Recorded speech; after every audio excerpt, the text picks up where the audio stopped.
then the right to call for an audit is not exclusively governments. So if the operator or contractor, depending on what you call them, is part of a joint venture, an uncontracted joint venture party can request for an audit of the operator's books.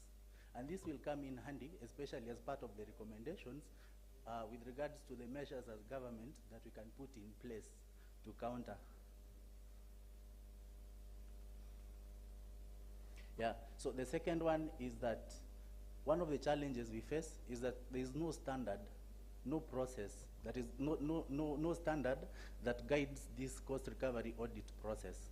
So what happens now is if the parties undertaking the audit are government auditors, they will use internal manuals which outline essential generic processes, or you can also use loose guidelines, an example being the International Standard on Auditing, ISA. But these are not very sufficient, owing, as I pointed out, to the unique nature of our sector. So it's going to be a challenge, not just having a standard. Outlined there is a possible scope of a cost recovery audit. Now, we have seen what cost recovery is, why we need an audit, how it is done. Now, what are the desirable outcomes? Number one, in the conduct of audits, as I said earlier, any issue that is flagged, you always have to give the auditee the right to defend the costs as reported. So then what happens? Failure of this conversation would lead to costs being included in the notice of discrepancy. So in the notice of discrepancy, all costs that are highlighted there, they are not eligible for recovery. So government will get this report as a consequence of the audit, and they will submit the same to the contractor. And the contractor, once they receive this, they are obligated to adjust the books and reflect the same. But that's not usually the case. It's not a walk in the park. So there is usually a lot of pushback with regards to this cost, and more often than not, you find that it ends in arbitration. So the title of this presentation, this conversation, is that we are looking at cost recovery audit, but not just as an audit, but rather as a safeguard of our petroleum wealth. So how do we do this? During exploration, there is that flow diagram on the extreme right, where we have the petroleum agreement, the work program and budget, cost recovery statement, and the cost recovery audit. So this is how these flow into each other. The petroleum agreement will have minimum expenditure and work obligations and mechanisms on reporting. The WPB has to draw from the work and expenditure obligations for various exploration periods as outlined in the petroleum agreement. And then now, once you approve the activities in the WPB, it's essentially giving a contractor the green light to go ahead and incur those costs. So out of the costs that are contractor incurred, not all of them are cost recoverable. So the cost recovery statement pulls the costs that, according to your petroleum agreement and your legislation, are deemed to be cost recoverable. And this is the basis of the cost recovery audit, essentially looking at the quantity of these costs, whether they were approved, are they at arm's length, you see, have they been paid for, and are they recoverable as per your legislation. So that is how it's supposed to be. But you find that in most jurisdictions, during exploration, costs are not really monitored, it being a risky affair. So you will find that during exploration, the oil and gas company has free rein to just incur costs as they see fit. The problem comes when they make a discovery, because now,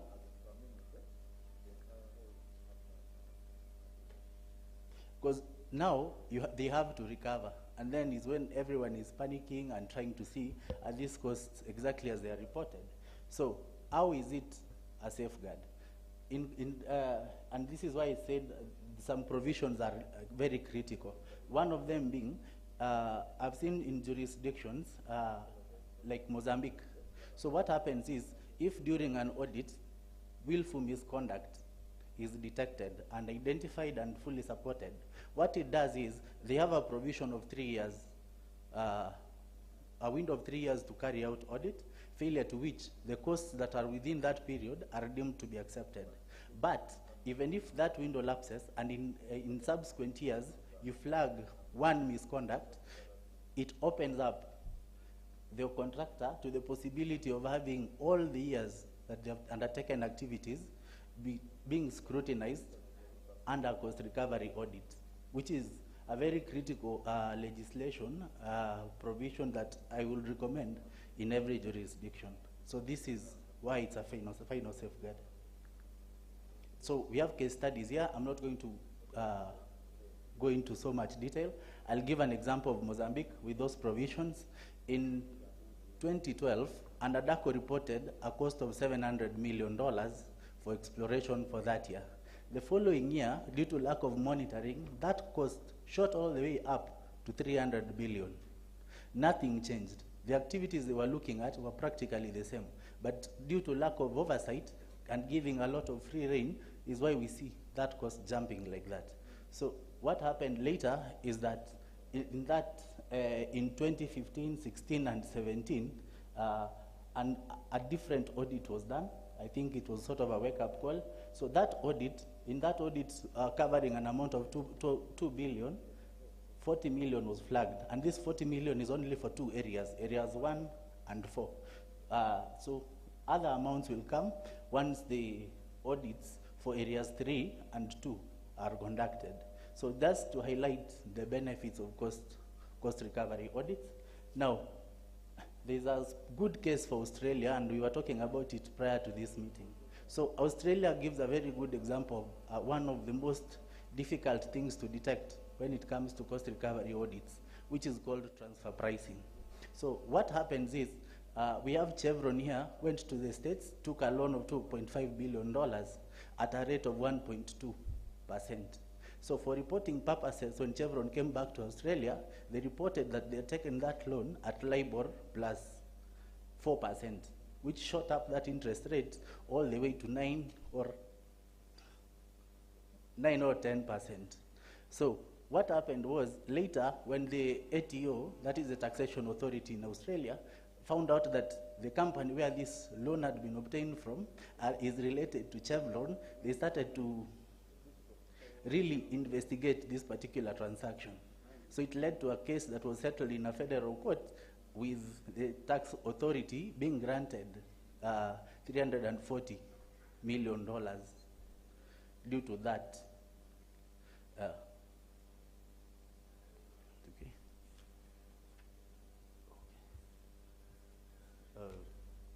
There we go again.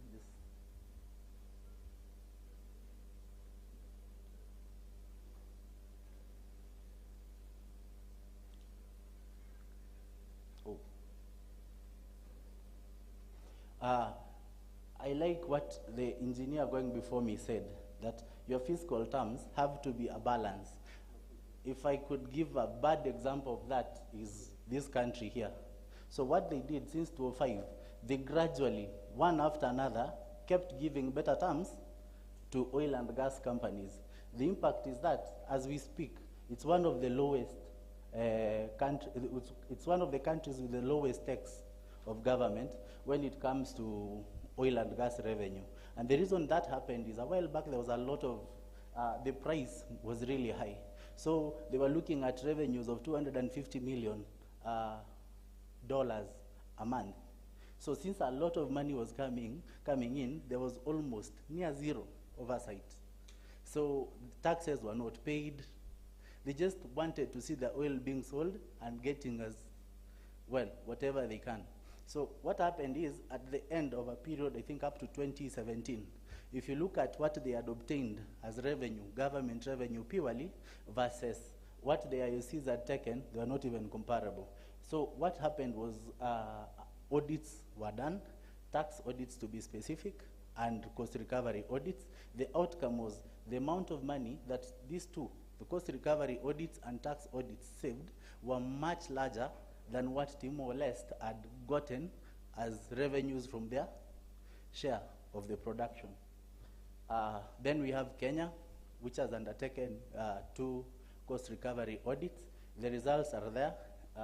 And I was happy to actually realize that one of the companies we'd worked with is presently working in Uganda. So I'll take this minute to actually tell you are in very good hands. It's Wellhouse and Partners. It's very thorough. And most of what you have learned through in cost recovery is something that we learned working with them. And the thing I'd point out as one of the best possible outcomes out of that engagement is we learned when we're talking cost recovery, you need to know what are the pinch points, what are those problematic areas that even monitoring alone is not sufficient, where you have to go a step further and actually legislate. So that is what we did. We're currently in the process of putting together cost management regulations, where those specific areas are one of the things that we actually targeted and built our regulations around. Not to make them punitive, but rather ensure that we retain as much value for our resource as we possibly can. So then, what are the challenges one can face, especially with regards to cost recovery? Number one, these are recommendations. So challenges, one, the audits are too late and infrequent.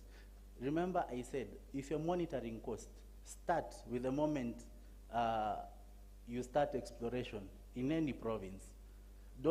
Even if it's not a success, just keep monitoring, carry out audits. At that point, it might not be your money, but the moment it changes, a discovery is made, then it becomes a very big gate through which petroleum revenue can be taken from your country. Now, laws that are guiding eligibility of costs are sometimes inefficient, and what this does is, even if you conduct an audit and you flag all these costs, sometimes the law doesn't guide or give you the tools to actually enforce compliance on the part of the contractor. Then there's also the issue of transfer pricing, as given in that example. Then there's one thing I really hate when it comes to contracts: inclusion of stability clauses. So this works against government, in that even if you identify a loophole, you cannot remedy it using legislation. Yet on the other hand, a contractor is fully open to see if you've maybe repealed a certain act and it's now working against him. They still have an avenue to approach you and tell you to modify some terms to favor them, yet you can't do the same since they included the stability clauses. So that's another challenge. There's also institutional fragmentation. Here I'll give an example of Ghana. So we have the NPC on one hand, and we have the Petroleum Commission on the other hand. Both of these bodies are given the right to undertake tax audits. So if you are a contractor, you will find that today you are being requested for information to go that way, then tomorrow you are getting an information request coming from that way. So what it does is that it's a barrier to effective revenue administration. Then there's also the challenge of insufficient sector-specific knowledge. Now, second last one, it's difficult to obtain data to benchmark petroleum costs. Most countries, with the exception, I think, of those ones that subscribe to the EAPCE standard, which requires them to publish all this, they don't say the costs they incurred. They don't declare them, and it's a very secretive conversation, if at all it's being had. So that's a challenge. You don't know if you're looking at costs in Kenya, you don't know what is happening in Uganda, or Uganda doesn't know what is happening in Tanzania. So an avenue of communication would go a long way to deal with that. So my recommendation, and this is, I request that we really pay attention here, and I also promise you, this is my last slide. So the first one is that we need to be really serious about monitoring costs. Always, do not rest, do not blink, monitor. Second one is regular cost audits. You will find that legislation is very clear: undertake an audit within this period. But more often than not, those audits are not done. So they need to follow the frequency, the provisions that are given. Now, the third one, development of a regional cost recovery audit standard, is a bit challenging to implement, but if there are similarities in legislation, then you can come up with a sort of skeleton that this process can follow. Then I had already spoken about publishing. The next thing I will say is ring fencing. Ring fencing is where you need the costs that are coming from a certain field, a certain block, depending on your legislation, to be allocated specifically to that block. Reason being, one, there could be duplication of cost, where I say this cost was incurred in block A, and yet report the same block, the same cost in another block B. You see, so you are leaking money there. Second one is, if one of the companies that come in early get to production, and you're not ring fencing the cost reporting, what happens is, as they're carrying out exploration in a different block, they will use these funds to finance that exploration, which is unfair for another person who's a neutral party now coming into your economy. So it discourages investment by giving unfair competition to the people already ahead in the race. We need to develop regulations on transfer pricing. I was talking to a counterpart from Uganda, and I actually found out that Uganda has specific regulations that cover specifically transfer pricing. So there is OECD under the Base Erosion and Profit Shifting Initiative has come up with a 15-point mechanism. It identifies, when it comes to transfer pricing, what is usually the low-hanging fruits. So what they do is, knowing where transfer pricing can be used as a tool to actually shift profits from your country, especially if there's a high taxation, they tell you to legislate and pay specific attention to these various areas. Then there's also centralizing revenue administration. Clearly assign who is responsible for tax audits, who's responsible for cost recovery audits, and always adhere to whoever you select, but that selection has to be based on the capacity. Don't assign an agency to conduct a cost recovery audit, force them to do it themselves if they don't have the capacity. You can go a step further and get an independent auditor and build capacity. But this designation, once you allocate, has to be based on the expertise and ability to effectively undertake an audit. So strengthen interagency cooperation, express provisions. I'm going to speak on the last one. So it could be provided. Remember I said it's not exclusively the government who have the right to call for a cost recovery audit. If the contractor is part of a joint venture and government chooses to participate, then it can use its participating entity to request for a cost audit of the operator's books. And for this presentation, I'm using operator and contractor interchangeably. Just bear with me. So if, let's say, UNOC decides to participate with Total, then now, as part of that joint venture, they have a right to call for an audit. And whatever they flag, you can provide under law that whatever they flag in their audit can be communicated to government. So it gives you another added layer of protection. Yeah, thank you, and that is the end of my presentation.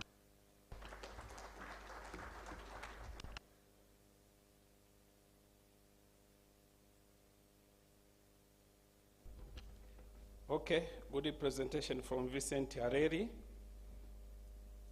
Mr. Vincent, I like two things. First one, you're insisting that the people have to be serious in monitoring costs from the kickoff. The second one, the government should get a maximum take as possible, since we are dealing with the depletable resources. Okay, that is a high time to invite the EAPCE Selilono to come and tell us, to take us through strategic response to changing business environment by East African national oil companies. Selilono, please, you're welcome to the podium.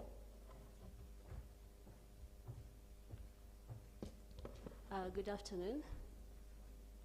My name is Sally Rono from National Oil Corporation of Kenya. I'm going to make a presentation on a topic that I know we've been discussing this morning, and I think it's a topic that we ought to discuss a bit more often. So I know there are lots of mixed reactions and opinions about what is happening in the business environment for oil and gas, in the energy industry, which is affecting the oil and gas companies. But I believe this is a conversation that we ought to have because even as the business environment is changing, we need to know how we're going to respond to it.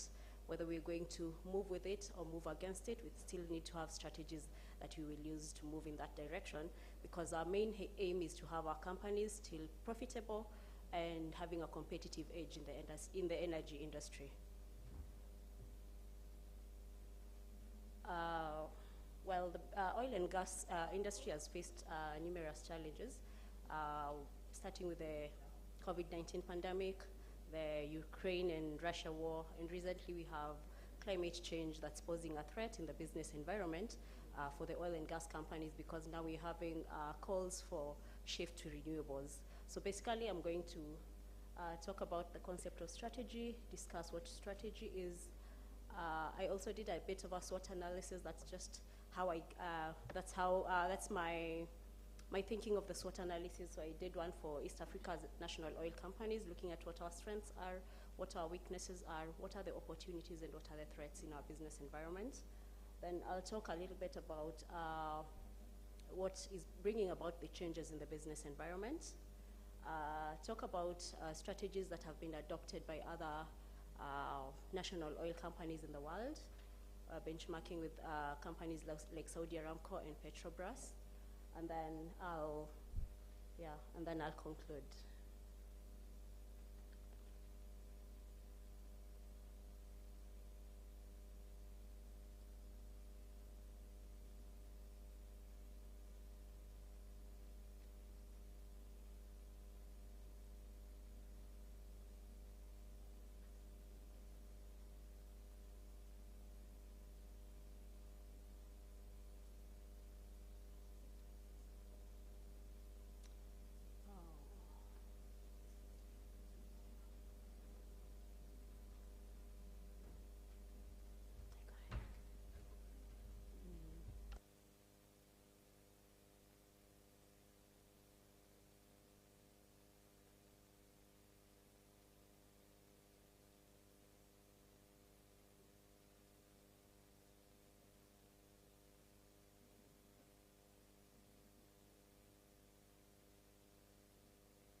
Okay, we are sorry.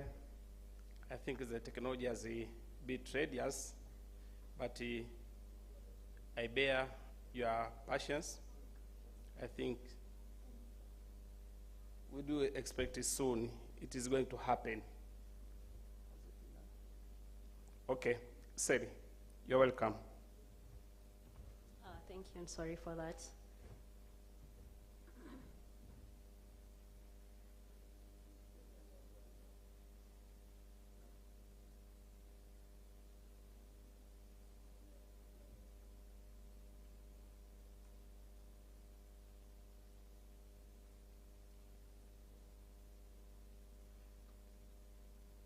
So like I said, I'm going to talk about the concept of strategy, then try to look at what is the changing business environment in the oil and gas industry, look at how other companies other national oil companies in the world are responding to this change, and then look a little bit at examples of the implications of change. What happens when the business environment changes? What happens to a company in such a situation? So the disclaimer is that this presentation will not provide solutions for definitive solutions, but I'll just give a range of options, benchmarking on what other national oil companies in the world are doing. And also the main aim of this presentation is just to start boardroom conversations at East Africa's national oil companies, because we still want our companies to remain profitable 30, 40, 50 years from now. So strategy. In 1991, Grant described in his paper, he described strategy as the alignment between the internal resources of an organization and the external environment of the organization. So what normally happens is businesses use strategy for them to remain competitive in a competitive business environment. And for this to happen, companies also need to align with the external environment. There's a circle there that's looking at what a good strategy entails. So it has 3 factors. The first factor is the internal factors, which looks at the internal factors in an organization, where we're talking about the resources, the human and the financial resources, and the capabilities in the organization. The other thing that good strategy takes into account are the external factors, which we're talking about the industry trends and the market conditions. And this can pose either opportunities or threats for businesses. A good strategy should also be adaptable, that it should have provision for a company to adjust its plans accordingly. So I did a bit of a SWOT analysis. I just looked at the strengths, the weaknesses, the opportunity, and the threat for East Africa's national oil companies. So what I found out is our biggest strength is government support in terms of policy and legislative framework. So that is the strength that I see that we have as East Africa national oil companies. The weakness, I found that to be the financial and the technical capabilities. That's why we rely mostly on financing from foreign investors for us to carry out exploration activities, because it is capital intensive and also skill intensive. The opportunity I found is we have a broad energy market that we can easily venture into using our fossil fuel, either as products in that broad energy market, or by venturing into other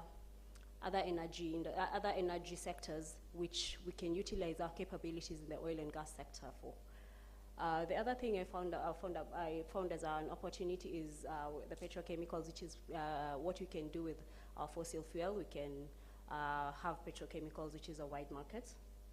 The threat in our business environment at the moment, I found that to be climate change policies. The climate change policies are creating a threat because they're making investors to shy away from investing in oil and gas upstream activities because of the uncertainty of the industry. The other thing is competition from alternative energy.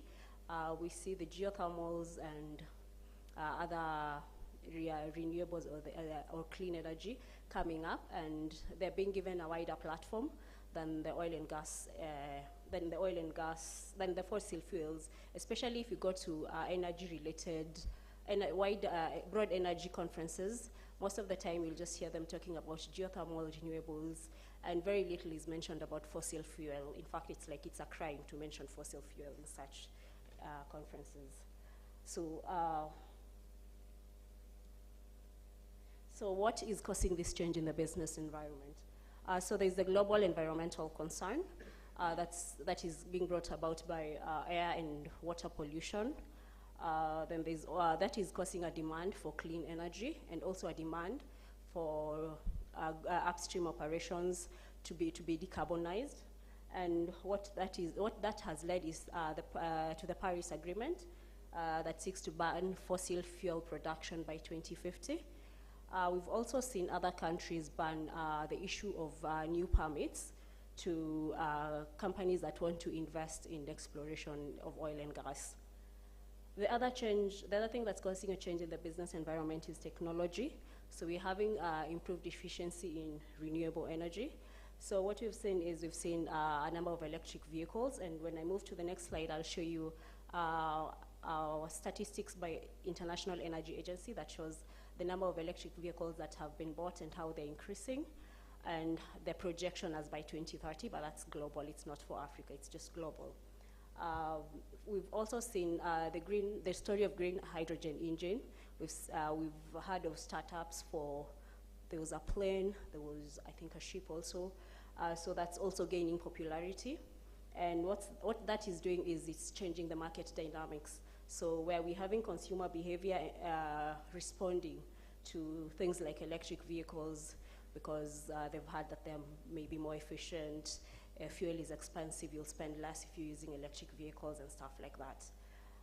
The other thing that's causing a change in the business environment is the energy market competition.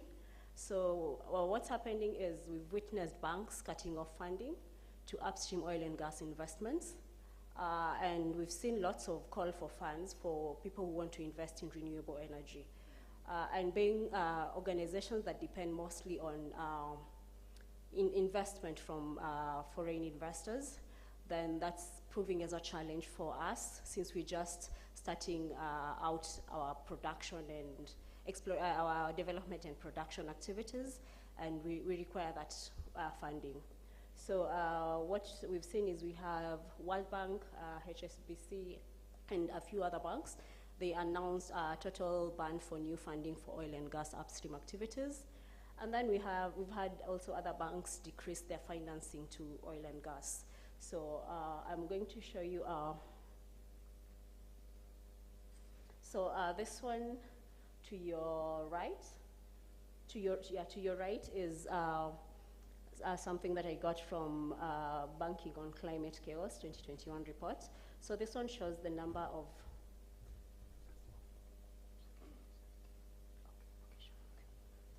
this one shows it starts from negative 100% reduction in financing to 0% reduction.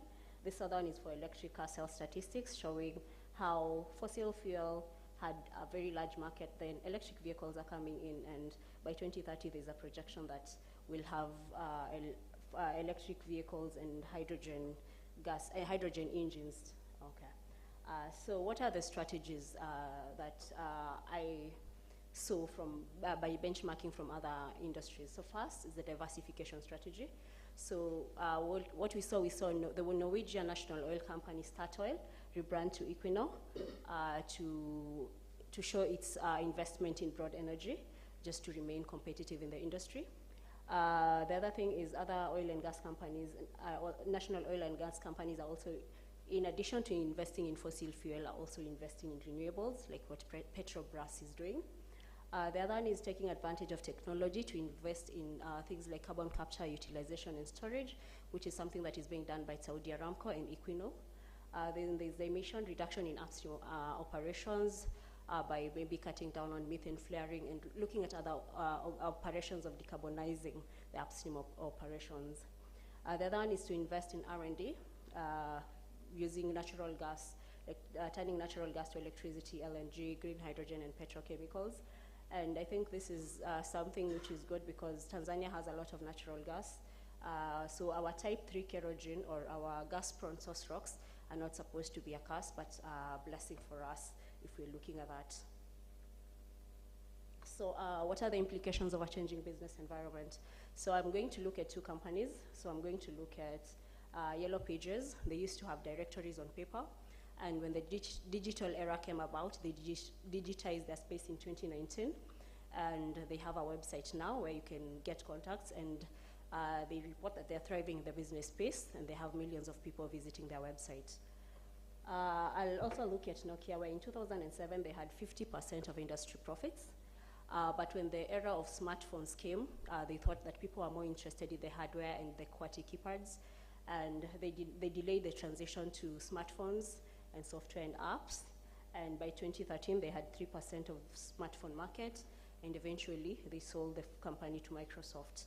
So what I'm trying to say is that the wind is sailing in the business environment, in the broad energy business environment, and how we respond to it is what really matters. So whether we say we're moving with it or we're moving against it, we have to be loud about it. Thank you.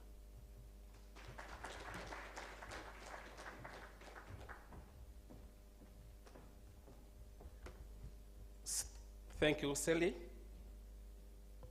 I think we are running out of the time, so even me, I've postponed my question, but I would like to take just 2 questions from the floor and give a chance to presenters to have a concluding remarks. Let us have 2 questions from the floor.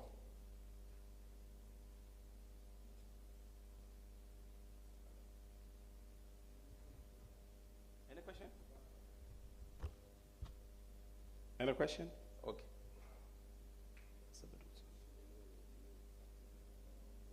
Yes. Yes, Kenneth. You want them to come here? Yeah, let's put you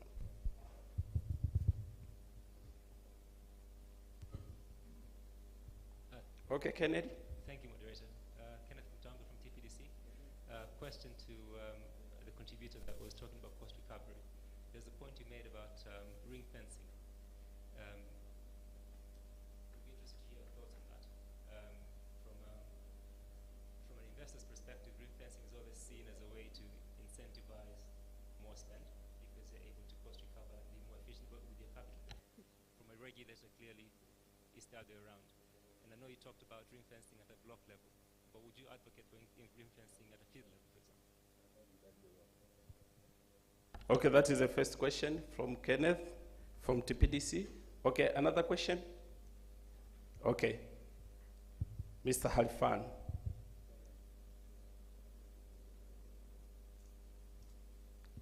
We are sorry, Mr. Halfan. Okay. I think it will be 3 questions instead of 2. Okay, you're welcome. Thank you. My question goes to the gentleman who talked about the cost recovery. He said that he's against stabilization clauses. From the investor perspective, when I'm coming to invest, I like to have certainty.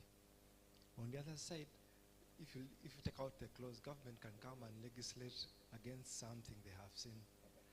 How do you balance the two? The first speaker talked about ring fencing. He's against it. He's about having it open. I'm just trying to figure out, is it because the first speaker is for PSS looking for investors, while this one is for cost recovery, trying to reduce the cost that can be recovered? Just trying to see how to get the balance. Thank you. Okay, the third question for Mr. Halfan. My name is Halfani from Tanzania. I would like to comment on the first speaker who spoke on exploration in the rift system. One, I think Commissioner can help me. The royalty rate in Tanzania is not 0%, it's actually 5%, 7.5% to 12.5%. And I do agree with him that that is one of the reasons why exploration may not be coming into our rift system. But the other observation is that he was recommending that royalty be based on production. I'm not really sure, but one fact is that in the case of Lake Tanganyika, for example, the amount of water there is nearly 1,300 meters, which is really deep water. So if I remember well, when we had beach petroleum in exploration in that particular area, they could not balance just because of a very high royalty rate. Of course, the other factor was that there was no technology to send a rig all the way to Kigoma.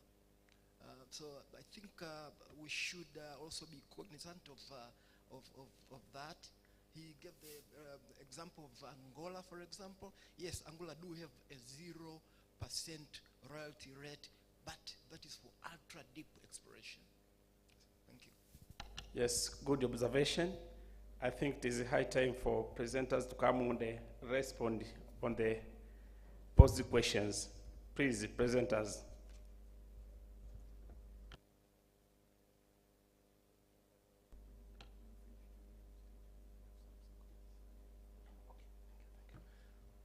Okay, Vincent, you have to start.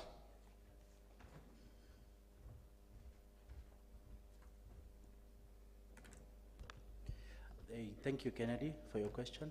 So when it comes to ring fencing, it's ideal, yes, but again, if you ring fence too much, if you overprescribe, even monitoring of these costs is going to be a burden on your part.